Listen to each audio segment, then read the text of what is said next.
everyone. In this video, we are going to discuss the CSIR NET November 2020 real analysis question. So, the question is, if f from n to n be a bounded function, then which of the following is not true? कहते हैं इनमें से क्या true नहीं होगा? Limit superior of F N belongs to N, ये चार options, इनमें से हमने देखना है क्या सही नहीं है.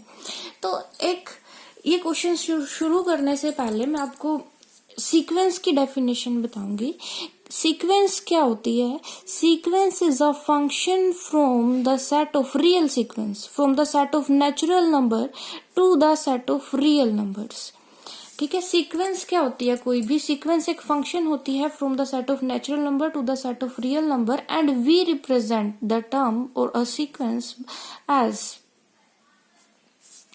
Fn या F1, F2, F3. यहाँ F1 क्या है? F1 1 की इमेज है, मतलब ये है set of natural numbers 1, 2, 3, 4 up to so on and R. अब यहाँ अगर आप ये फंक्शन देखते हो, F डोमेन क्या है? सेट ऑफ नेचुरल नंबर, और कोडोमेन वो भी set of natural number, where N यहाँ R का सबसेट है. ओके, तो यहाँ जो ये फंक्शन है ये n से लेके n तक है, 1, 2, 3, 4 अप टू सो ऑन. मतलब 1 की इमेज कुछ भी हो सकती है, 2 की, 3 की, 4 की. तो इसको मैं एक तरह से एक सीक्वेंस ही बोल सकती हूँ. जो ये फंक्शन f है एक सीक्वेंस. ओके, बस क्या है यहाँ पर जो सीक्वेंस की टर्म्स होंगी वो नेचुरल नंबर आएंगी. यहाँ तो रियल नंबर आ सकती हैं, यहाँ नेचुरल नंबर ही होंगे गिवन क्वेश्चन में. और साथ में हमें दे दिया कि ये बाउंडेड फंक्शन है. मतलब जो बाउंडेड, किसी फंक्शन के बाउंडेड होने का मतलब क्या है? उसका रेंज सेट बाउंडेड होगा. जैसे यहाँ ये मैप है एफ एन से लेके सेट ऑफ नेचुरल नंबर से सेट ऑफ नेचुरल नंबर्स तक, ये एक मैप है. इसके बाउंडेड होने का मतलब क्या है? कि जो इसका रेंज सेट होगा वो बाउंडेड होगा. जो f का जो रेंज ऑफ f होगी, रेंज सेट ऑफ f होगा वो बाउंडेड होगा.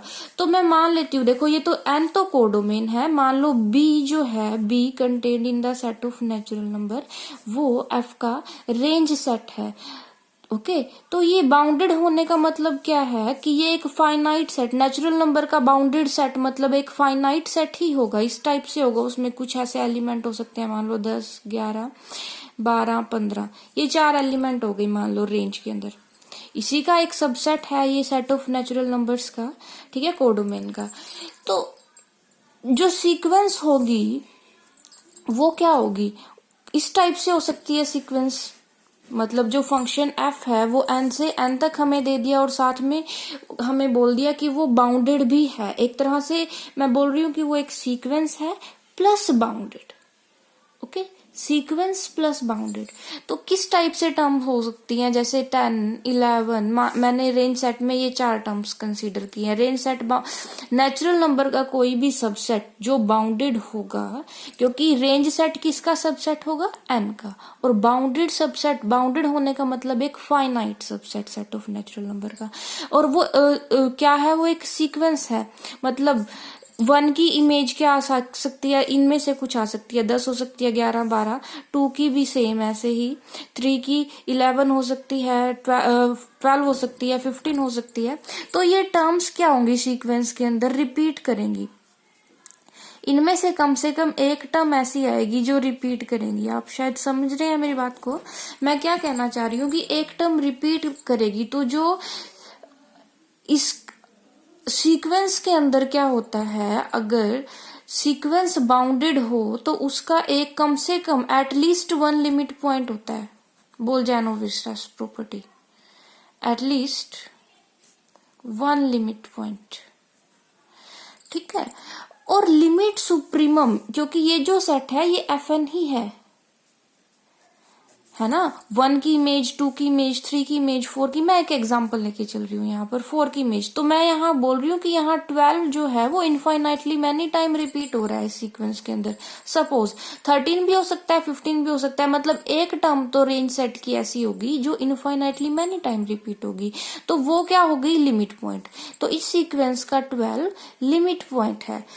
और लिमिट सुप्रीमम क्या होता है सीक्वेंस का, लिमिट सुप्रीमम होता है लिमिट पॉइंट्स में, जो लिमिट पॉइंट्स का सेट है सीक्वेंस के, लिमिट पॉइंट्स का सेट, मान लो ये L1 L2 L3, तो लिमिट पॉइंट्स के सेट का जो मैक्सिमम एलिमेंट होगा, सुप्रीमम होगा, वो होता है लिमिट सुपीरियर। और लिमिट इंफीरियर क्या होता है, सबसे छोटा लिमिट पॉइंट। सिंपल लैंग्वेज में लिमिट सुपीरियर सबसे बड़ा लिमिट पॉइंट, लिमिट इंफीरियर सबसे छोटा लिमिट पॉइंट। तो यहाँ इस सीक्वेंस में एक ही मैं बोल रही हूँ कि 12 ही इनफाइनाइटली मैनी टाइम रिपीट हो रहा है, तो एक ही लिमिट पॉइंट होगा इसका 12। एक से ज्यादा भी हो सकते थे, जैसे एक सीक्वेंस होगी 0 1 0 1 0 1 0 1, ये इस टाइप से एक सीक्वेंस है। यहाँ पर 0 और 1 दो लिमिट पॉइंट है, तो इसका लिमिट सुपीरियर होगा 1 और लिमिट इंफीरियर होगा 0। तो अगर सीक्वेंस के अंदर रेंज सेट बाउंडेड दे दिया जाए तो उसके लिमिट पॉइंट्स का सेट भी बाउंडेड होगा, उनका आपको सुप्रीमम मिलेगा, इन्फीमम मिलेगा, तो वो एक नेचुरल नंबर आएगा। तो इसका मतलब जो ये फर्स्ट और सेकंड ऑप्शन है, limit supremum of Fn and limit infimum of Fn, वो एक नेचुरल नंबर होगा, ये दोनों ट्रू है। थर्ड और फोर्थ ऑप्शन में हमें क्या बताना है कि लिमिट हमने कैलकुलेट करना है limit supremum of Fn plus n। अब Fn तो बाउंडेड है ना, Fn जो है, क्योंकि मैंने आपको बताया Fn इस टाइप से होगी आपके पास सीक्वेंस जिसमें टर्म्स बाउंडेड होंगी, ये नहीं कि वो इन्फिनिटी को डाइवर्ज कर देगी, ऐसी सीक्वेंस होगी जिसमें वो ही टर्म बार बार रिपीट होती जाएंगी। ओके, तो इस टाइप से सपोज आप क्वेश्चन कर रहे हो, ऐसे एग्जांपल ले सकते हो, जैसे मान लो यही सीक्वेंस है 0 1 0 1 और प्लस में n, ये Fn है, Fn प्लस n, इसका मतलब क्या हुआ, F1 plus 1, F2 plus 2, F3 plus 3, ये सीक्वेंस है। ओके, तो जो Fn थी इसमें हर एक टर्म में आपने 1 2 3 ऐड करते जाना है। तो ये फर्स्ट टर्म बनी 1, देन 3, देन 2, देन 4, देन 5 6, मतलब ऐसे। तो एक तरह से आप देखोगे ये सीक्वेंस जो आई है अब ये इन्फिनिटी को डाइवर्ज कर रही है, this is diverging to infinity. और जो सीक्वेंस इन्फिनिटी को डाइवर्जेंट सीक्वेंस जो होती है उसका लिमिट सुप्रीमम और लिमिट इन्फीमम दोनों क्या होते हैं, इन्फिनिटी होते हैं। तो जो ये सीक्वेंस है Fn plus n, Fn plus n, इसके लिमिट सुप्रीमम और लिमिट इन्फीमम दोनों क्या होंगे, इन्फिनिटी होंगे। डाइवर्जेंट, चाहे इन्फिनिटी को डाइवर्ज कर रही है चाहे माइनस इन्फिनिटी को, in that case limit supremum और लिमिट इन्फीमम दोनों इन्फिनिटी हो जाते हैं। सो दिस सीक्वेंस, यहाँ पर जो लिमिट सुप्रीमम है और लिमिट इन्फीमम है दोनों इन्फिनिटी को आगे, मतलब इनमें से कोई भी सेट ऑफ नेचुरल नंबर को बिलोंग नहीं करेगा। तो जो ये थर्ड ऑप्शन है इसमें बोल रहे हैं कि बिलोंग नहीं करेगा, फोर्थ में बोल रहे हैं बिलोंग करेगा, Fn प्लस n का लिमिट इन्फीमम बिलोंग करेगा, तो ये ट्रू नहीं है। तो फोर्थ ऑप्शन यहाँ पर नॉट ट्रू है, वो ही हमने बताना था। तो आई थिंक आप सबको समझ आया होगा इस क्वेश्चन को करने की अप्रोच। इसको हमने ऐसा सीक्वेंस कंसीडर करके करना है क्वेश्चन को, ठीक है।